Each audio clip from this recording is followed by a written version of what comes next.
This shows 12 hours at the famous Bay of Fundy in Nova Scotia, Canada.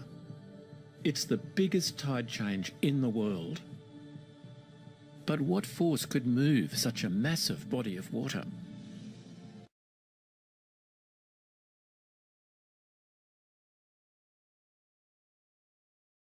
This is a map of tidal amplitude, which is the difference between the low and the high tide in a given place.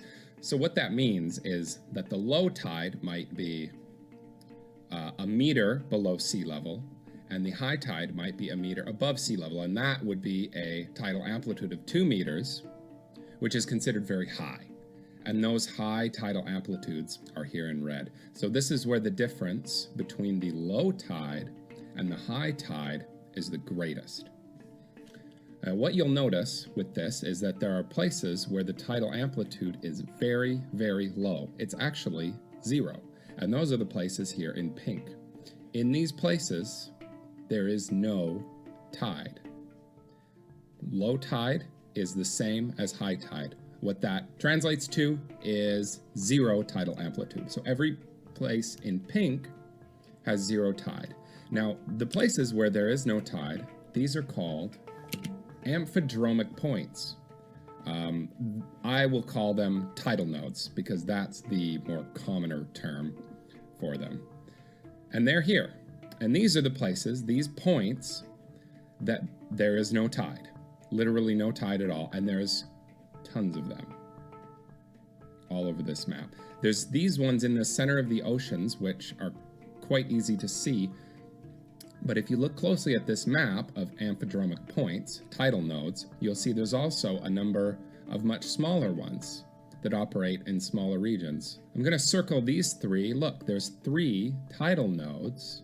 These are areas, again, with no tide, where the water is still all year long, all day long, all week long, no tide. Here's another one here. Here's another one here. You can see 3 in here. You start seeing them when you look, you start seeing them all over the place here. See, there's actually 3 up here in Upper Canada. Now, the greatest density of these that I have seen is in the Polar Sea. Now, this is a polar projection map. This is a favorite by flat earthers. And you can see how many of these nodes are in the Arctic Sea. This is the Arctic Sea up here, the North Polar Sea. You can see all the nodes in here. I'm just circling them all.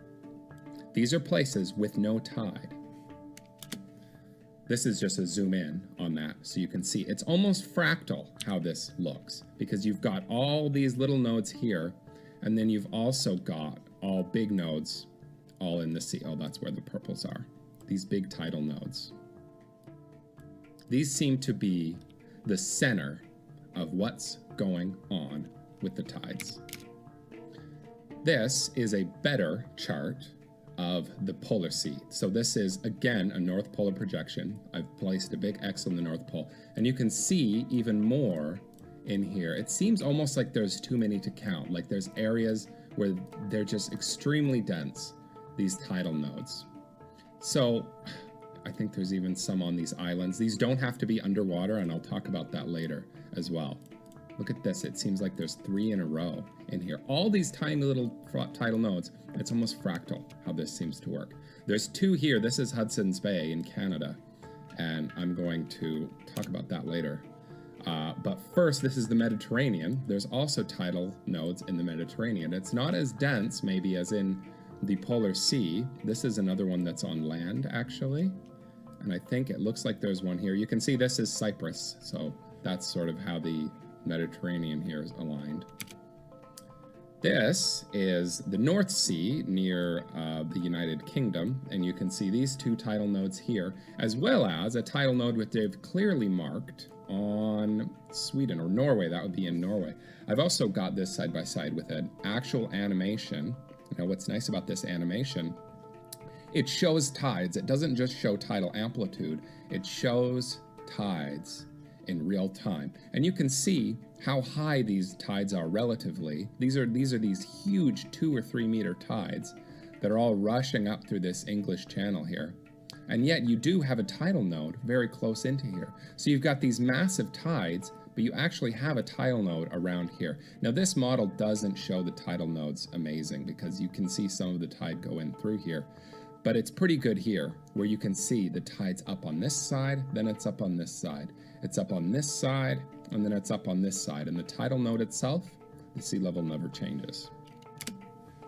So this is a better map, a more detailed map of the tidal nodes, and it shows another tidal node with this arrow around New Zealand. So New Zealand's another example of a tidal node that's not under the ocean, but still seems to affect the tides. And what I mean by affect the tides is you can see this arrow, tides revolve around tidal nodes. So a high tide seems to be a bulge of water that will revolve in a certain direction, and it looks like the direction is different in these different nodes. There's clockwise and there's anti-clockwise, but it has nothing to do with the equator, because this one you can see here is clockwise. This one you can see is counterclockwise. This one you can see is also clockwise, and this one here is counterclockwise, and there's really no pattern to whether it's going to be clockwise or counterclockwise.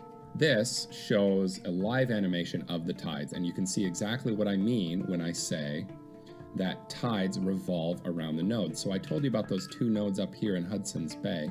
You can see the high tide in red revolving around the coast of Hudson's Bay.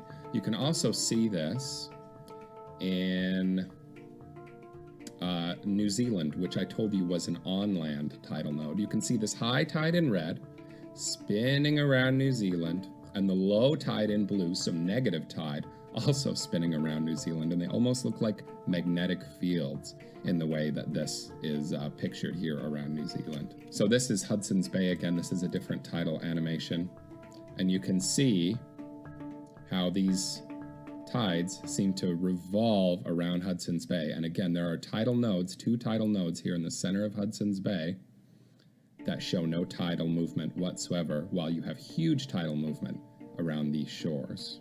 And this again is New Zealand, and this shows those tides revolving around New Zealand.